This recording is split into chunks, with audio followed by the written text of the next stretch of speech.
hekima ya Mungu. Hekima sio namna ya kuongea, ile inaweza kaonekana unapoongea pia. Hekima ni namna ya kutenda, namna ya kufanya vitu, ndio inaitwa hekima. Biblia inamzungumzia Isaka, nafikiri.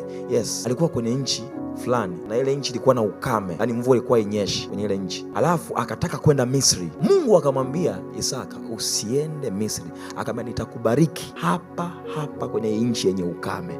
Sasa Isaka anabarikiwaje kwenye nchi yenye ukame? Mungu akampa hekima Isaka, chimbua visima vya baba yako. Isaka anachimbua visima vya baba yake.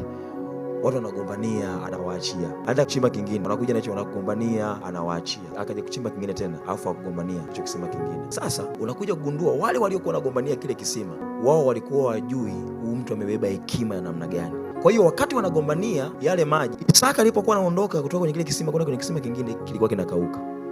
Wakimfuata kwenye kile anawaachia, mnataka na hiki, chukueni. Anaondoka, hiki kinakauka. Ndio maana Mungu akikupa kitu cha kufanya, akikupa hekima ya kufanya jambo fulani, kaja wakainuka watu, hiki cha kwetu na nini, waachie, kwa sababu hiyo hekima hawana. Hiyo hekima ya kufanya hicho kitu, hekima ya kutunza hicho kitu ambacho umekianzisha, hawana. Kwa sababu sio strategy ambazo tu zimekuweka pale, ni hekima ya Mungu mwenyewe. Kwa hiyo utakuta kuna wakati watu wanafika, wanapambana, wanagombania kitu ambacho hawajui kilianzia wapi, fanyaje, ilikuwaje.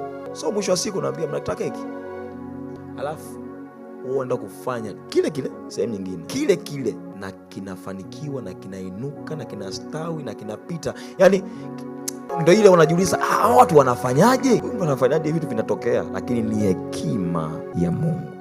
Hekima ya Mungu inakupa namna ya kutenda vitu, ya namna ya kufanya vitu. Hekima ya Mungu. Kwa neno la Mungu kuna wakati inakuwa kama hekima. Kwa linapokuja kwenye maisha yako na unavyoanza kuliishi, linafanyika hekima ya Mungu. Linaanza kukwambia fanya hiki, fanya hiki, fanya hiki, fanya hiki. Unafikiri yani iliwezekanaje Mungu kusema kwamba iwe nuru ikawa? Ni hekima yake, na hiyo hekima yake amewapa watoto wake. Bwana Yesu asifiwe sana.